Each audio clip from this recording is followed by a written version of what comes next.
Украина арбелері геже Змеиный адасыны ұжым еткен сон рус ишгалжілері андан қачты. Пивден оператив командалығының мәліметіне көре, руслар бір қач тез қайыққа ажеле минып дефолды. Сөзде Русия мұдафан әзірлігінде рус арбелері қачқаныны таныдылар, ама олар бұны өз істегінен япқанын айттылар. Санкедерсін ишгалжілер анда өз вазифесіні бежерді.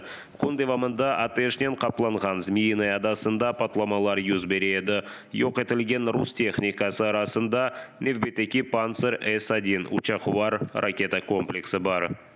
Напередодні один із 4 гелікоптерів, ймовірно, К-52, який увечері підлітав до Зміїного, отримав пошкодження та впав у море між островом Зміїним та Одеським газоконденсатним родовищем. Рашисти намагалися організувати пошуково-рятувальну операцію, але гелікоптер запросив посадку на борту Москви. Наразі Зміїний димить, лунають вибухи. Остаточні результати операції дорозвідуються. Дякуємо нашим Збройним силам за виконану роботу.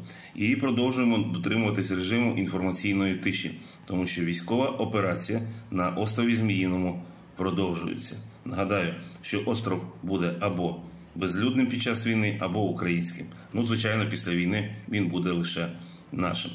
Украина силялы хубетлерінің баш команданы Валерий Залужный стратегик жеттен эмиетлі ададан ишгалжелерінің қуған Одесса вилаетінің имайджелері Богдана адлы Украин озы юрер гаубицаның конструктор ве истесалжылары Украинаға хассас силяны берген четел ортақларына минедарлық білдірді.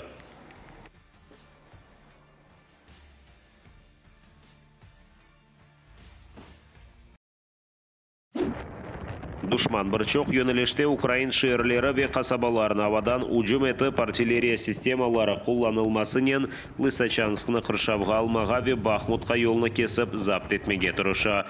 Бұны баштапта білдірділер. Адетінже руслар Луганск вилаетінде Украин арбелерінің незареті алтында бұлынған шерлерінің инфраструктурасыны йоқ еті. Ишгалжелер Лысачанск Ермай заводы жыварына атеш açып, Верхня Каменка йөнелешінде ұжымге кечмеге тұрыша. На Бахмутському напрямку зафіксовано обстріли неподалік Берестового, Покровського і Званівки та авіаційний удар в районі Покровського. Українські воїни зупинили наступ та завдали окупантам значних втрат в районах населених пунктів Клинове і Новолуганське, а також відбили штурм у напрямку Вуглегірської ТЕС. В обох випадках ворог відійшов. Ишгалжелер Харьков шерінің Шимале ве Шархана танклар ве артиллерия системаларынен атеш açты. Руслар Девлет сыңыры янында ось позицияларын мудафа ете ве ұжымге кечмеге інтілді. Наші захисники рішуче придушили спробу ворожих штурмових дій в районі населеного пункту Дементіївка. Окупанти відійшли. Завдали авіаційних ударів поблизу Прудянки та Верхнього Салтова. На Слов'янському напрямку ворог проводить перегрупування військ та обороняється. Русия Украинаға истелейт кенінден башлап ең күтлеви эсір алмашывы. Украина истихбараты инсанлар азат етілген Украина майджелерінің насыл қаршылап алғанны көстерді. Украина эсір түшкен 144 ватандашыны қайтарды. Олардан 95 Азовсталь имайджесі. Дигер азат етілгенлер арасында 59 Милли гвардия аскері, 30 Деңіз пияде аскері, 17 сыңыржы, территориаль мудафаның 9 темсілжісі ве бір поліс қадимы. Хотів би передати близьким, що я скоро повернуся до них. Чесно, емоції переповняють, але було їхати дуже тяжко, тому що це вже яка спроба повернутися додому, і все щось не виходило. І тому весь час, весь шлях були думки про те, що щось зламається, щось не так піде, і ми повернемося обратно в полон. Хочу попросити нашу владу, нехай вони приложать всі зусилля, щоб забрати з полону всіх цих хлопців, які там залишилися. А дякуючи їм, які вже навчені воювати і вміють робити свою роботу досконало, ми виграємо цю війну. Ми дуже цьому раді і дуже вдячні координаційному штабу, дуже вдячні головному управлінню розвідки, дуже вдячні абсолютно кожній людині, яка приклала руку до цієї важливої справи.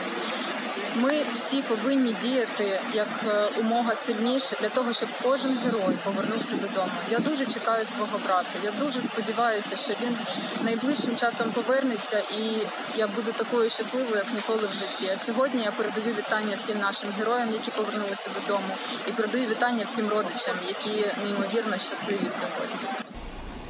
Шымдылык азат етілген имайджелер бұтын кереклі шейлерінен темен етілген. Олар екімлерінің незарет алтында болынып тибби ве рухи ярдымна ала. Шымдар билерге чоқ вақыт сүрген, әсірліктен сон өзіне кермек үшін вақыт керек. Вітаємо вас! Героям слава! Жанлы қалқаннен қапланып тренлерінен силана ташымақ үшін işgalciler Жанкойдан Мелитопольге yolcularını taşıyacak tren қатнайжағыны илян етті дей Мелитополь шерінің yol başçısı Иван Федоров. İşgal etilgen Қырымдан Мелитополь шеріні yolcu treni бірінші кере июльнан бірінде yolға çıkmalı. Fakat Иван Федоров емин.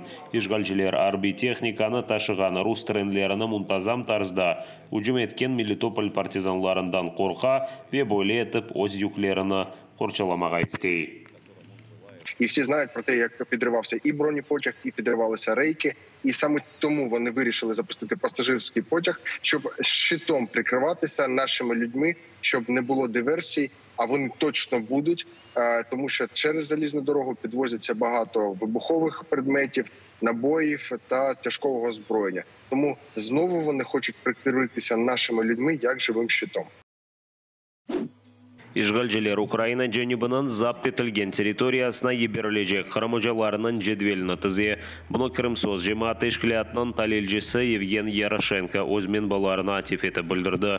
Bu menbalarının malumatına göre işgalciler hakimiyeti Kırım mekteplerinin müdirlerini Kherson ve Zaporizhia vilayetlerinin işgal etilgen şehirleri ve koylarının mekteplerinde Ukrayn balalarını okutacak hocalarının jedvelini iyulning 1-ne kadar tizmege mecbur etken.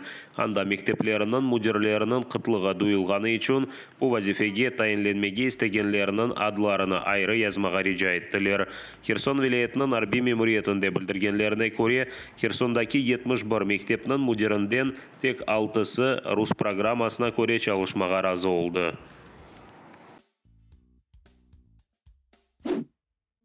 Ахмеджет Суан барындан суа қызылғаны үшін Ахмеджет шері, Ахмеджет ве Қарасубазар районларында бинглер жевлеріні су басты. Ярмаданын мерkezінден ақып кечкен Салғыр өзені ташты. Өзен ялысында ерлешкен бірчоқ көве қасабаларда эв ве азбарларыны су қаплап алды. Бұл районларда февқуледе вазиет илян етілді. Сарабус, Яңы Сарабус ве Софиевка қасабаларында 400-ден зияде эв су түбінде қалды. Ерлі сәкенлер қайдеткеніне көре бірқач күнден берлі су севиесі эксілметек артмақта. Евлерде су 70 сантиметрге қадар көтерілді. Водичка пошла с другой стороны, зашла с огородов, и там сейчас, как бы, если бы вы сейчас увидели, вы сами удивились, там просто сплошное море. Глубина сантиметров 70, все поплыло у людей. У меня и улья поплыли, и теплица, и куры как бы потопились. Дом в воде. Вода полностью, холодильник, машина, ну, в общем, все, обои, ламинат, в общем, мы остались без нее, вещи, все мокрое, все. Звонили мои соседи в МЧС, они говорят, что это как стихийное бедствие, все, но готовьтесь, они предупреждали, что готовьтесь, будут еще сбросы, если нужно, вывезем на лодках, вот сказали. Кечкен hafta başlanған күчлі ве девамлы яғанақлардан сон Ахмеджеттің су анбарында су севиесі критик севиеге қадар көтерілді. Işgalciler hakimiyeti суына Салғыр өзеніне анбар бұтынлей толып ташыжақта ташла башлады. Экспертлер қайдеткеніне көре суыны анбарда ағызына қадар толмастан ақызған олсалар, бөле фелакет олмаз еді. Қырымдағыларындан аққан сулар Ахмеджет су анбарыны толдырмаға девам ете. Işgalciler кенеде Салғырға суа қыза біле.